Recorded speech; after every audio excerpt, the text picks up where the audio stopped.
It was a year ago when I first heard of a story that was taking place relatively close to the local area of AfterPrisonShow, involving a guy who was wanted for a road rage incident, and not just any road rage incident, but one where this particular incident would lead to the suspect opening fire on the other vehicle. And from there, everything would go completely downhill real quick for the suspect. That suspect would be 35-year-old Andrew Susselis, a guy who I am assuming has no criminal record. Now, I can't prove nor deny that particular thing, that he didn't have a criminal record, but I'm quite certain that he didn't, given the fact that this guy owned legally at least one high-powered assault rifle. It wouldn't be this guy Andrew Susselis at the heart of this investigation who would be pulled over and stopped anywhere near where the road rage incident took place. In fact, the police would do a pretty quick investigation, hone in on their suspect pretty quickly, and from there, immediately go to the residence where this guy was living at, his last known address. I don't believe this was his own personal home. I believe he was living with his parents. For whatever reason, when the authorities showed up in this well-to-do neighborhood, they didn't park directly in front of the home that they were going to, believed to be where this suspect was living at. They parked down the street, and immediately upon exiting the vehicles, Andrew Susselis would open fire from an upstairs bedroom window, multiple homes away in terms of distance from where the police were parked at and where he was shooting from. Andrew Susselis would open fire from this second-story window, seeming to be completely targeting one particular police car for whatever reason. And he would shoot at this vehicle with this high-powered assault rifle a reported 100 times. Not one time striking a police officer nor anybody else, thank God. I don't even believe that the police returned fire in this situation. They were ambushed, taken by such surprise that all they could do was duck for cover behind the second vehicle that was parked behind this first police car that was being targeted in this assault. It was reported that this 100-round shooting lasted for 5 minutes. And then after that, for whatever reason, Andrew Susselis would just give up and surrender. Hey, I'm done. I surrender, arrest me. Police didn't kill this guy. Crazy enough to think. I'm sure there could be a wide variety of speculation as to why they didn't. Andrew Susselis was taken into custody and charged with a multitude of additional charges. But let's go ahead and pause right here for a moment because I want to go back just a little bit. It's crazy to think how life can change in the blink of an eye for a person. You look at this guy in question, this picture of him right here. My God, if he doesn't fit the bill, fit the mold, judgmentally, stereotypically, like this guy looks like somebody who would carry out a mass shooting massacre. Maybe he always was that. Somebody who was on the verge, just waiting for that opportunity to try to carry out something like this. Regardless, the events would unfold the way that they did. But I want to go back to the road rage incident for a moment. Let's just say, hypothetically, it ended with that. A road rage incident where this guy opened fire on another vehicle. Now, I don't believe in that first shooting this guy injured anybody in that incident either. But let's just say police came to carry out this warrant for this guy, and he gave up peacefully. Given that he probably has no criminal record, and the reason why I say that is because, again, he legally owned high-powered assault rifles. As a felon, you're not going to be anywhere near those. He wasn't charged with illegal possession of a firearm. You know, what would this guy have been looking at had it only been that particular incident? I'm thinking probably something like 10 years with no criminal record. What was his background, if any? Did he have a military background? Was mental health some sort of a crisis for this guy? Again, I don't share these things to be sympathetic to this man's cause at all. In fact, I'm the complete opposite. But could these things have potentially helped him in the courtroom? Maybe that potential 10-year sentence he could have been facing might have been only something like 5 years, given any multitude of variables that potentially could have been at play when this situation first occurred, the road rage incident. This man was just sentenced to 99 years in prison. A guy who probably had zero criminal record prior to this incident, sentenced to 100 years in prison. He is never going to see the free world again. It is crazy to think how life can change for a person in the blink of an eye. And you want to talk about somebody who's about to have the worst type of time in prison, probably already having that in jail. You have zero allies. Time has got to be a bitch for you. If it's not the prisoners you have to worry about making fun of you, seeing you as the weakling that you probably are, it's the guards and the staff, undoubtedly, who are making time just that much more difficult for this guy. I've got to imagine, I don't know this, but this is my somewhat expert opinion on the situation, given all of the time that I've personally served. Maybe this guy should be fortunate that he got a 100-year prison sentence, sentenced to a century in prison, probably never even seen the inside of a jail cell prior to this situation. Maybe he should be fortunate that he wasn't killed, or even worse, fortunate that he didn't unalive a police officer in this situation, because then you would have definitely gotten a capital punishment sentence, the death penalty.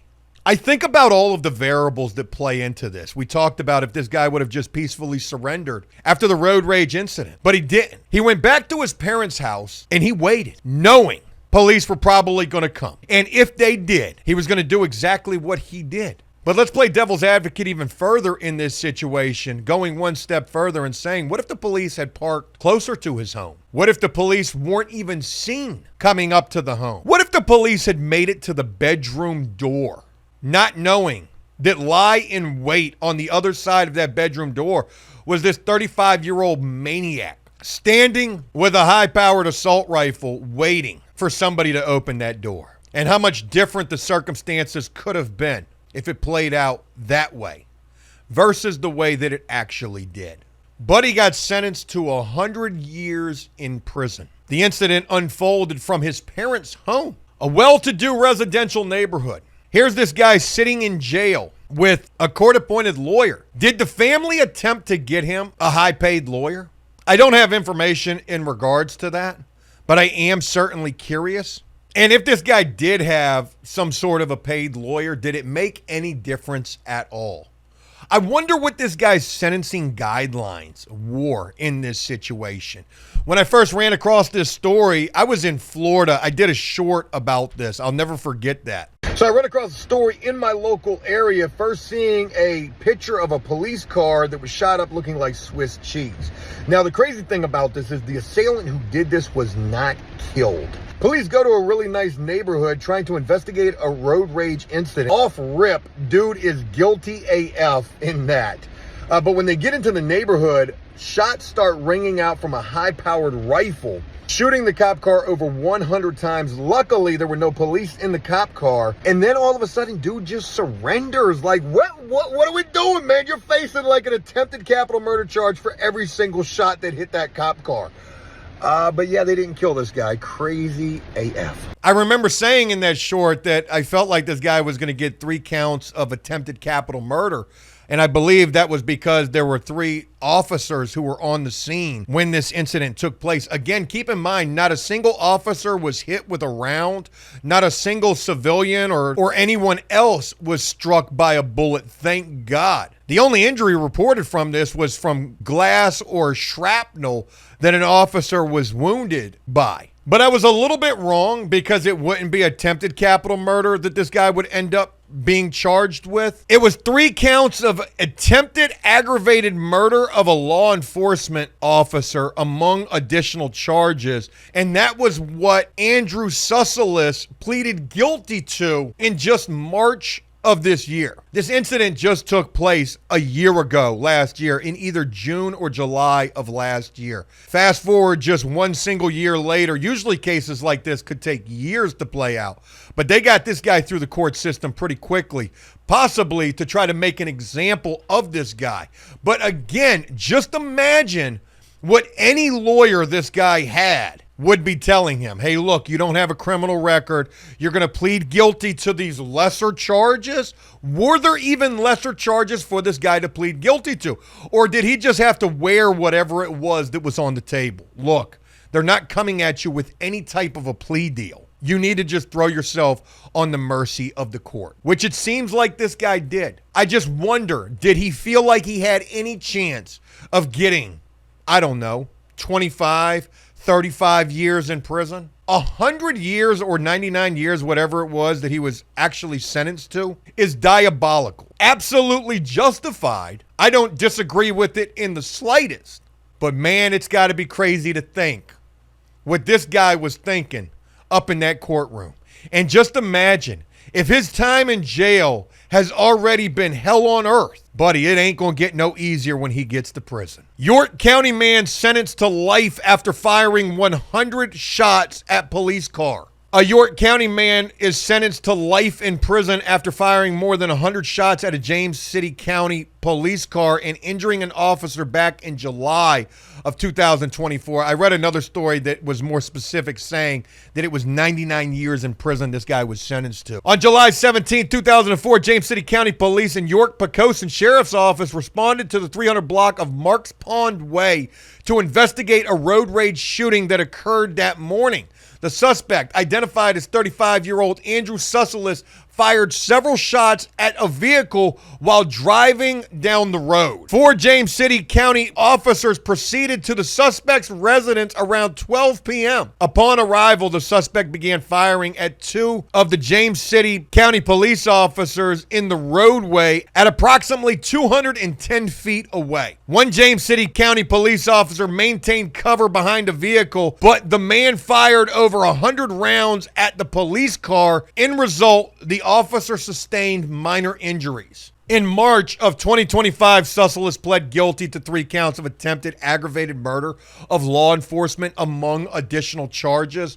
On Tuesday, he was sentenced to life in prison in the York County Poquoson Circuit Court. Folks, when I tell you that this guy is about to have the worst time in prison, not only do you got a life sentence, not only do you look like the type of guy who would be an absolute victim in prison, man, you're going to a maximum security. You're going to a level 3-4 off rip, probably a level 4. You're going to the likes of Wallens Ridge or Sussex. One of the two are the prisons that you're going to off rip. And man, you are going to be a victim. Crazy to think how life can change for a person all in the blink of an eye. Was it this guy's past? Why did he have this high-powered assault rifle? Was this guy just a melting pot waiting to blow the lid off? Certainly seems like he was. Thankfully, the situation would unfold that actually popped his cork the way that it did, and not in a situation that resulted in the mass loss of life. I do not feel sorry for people like this at all. I can't. I don't care what it was that caused this guy to come unraveled. But I do find it so very interesting to think how it all can come undone for a person in the blink of an eye. What do you personally think this guy's prison time is about to be like? Folks, if you've made it this far in this video, I greatly appreciate you taking the time to hear me out on this. And I'm going to leave you with a bit of a treat right here as I wrap this up. I have the opportunity to attempt to visit this guy. I'm going to try to make contact with him. I don't even know for what reason why, and maybe you can leave a comment giving me your suggestion. Should I reach out to him and potentially try to offer some sort of makeshift prison consulting on the house? Hey, buddy, you better keep your head down wherever there's no way you're going to be able to. You better go where you're going and be violent off rip, because violence is the only way you're going to be able to survive going into the belly of the beast, maximum security prison. Or do I reach out to him and say, hey, I'm interested to hear how things have been for you? There's no guarantee that I will be able to get in contact with this guy, but I'm certainly going to try. There's probably a 90% chance I can get in contact with him. I'm going to attempt to do so and bring that to you very soon. But as I wrap this up, I again ask, what do you think prison life is about to be like for this guy? And if I do end up getting the opportunity to speak with this guy and share that with you, what should I ask him? Folks, I hope this was a video you found some interest in, and if it was, please leave a like and a comment letting me know exactly what you thought about this. If you find yourself here on After Prison Show, new to this channel, not yet subscribed, but enjoying this content, please consider doing so and turning on bell notifications so that you never miss an upload from us. It would certainly be appreciated and go a long ways to helping to support this channel. As always, until next time, enjoy life, the free world. Never take a moment for granted and make the most of every day. Peace!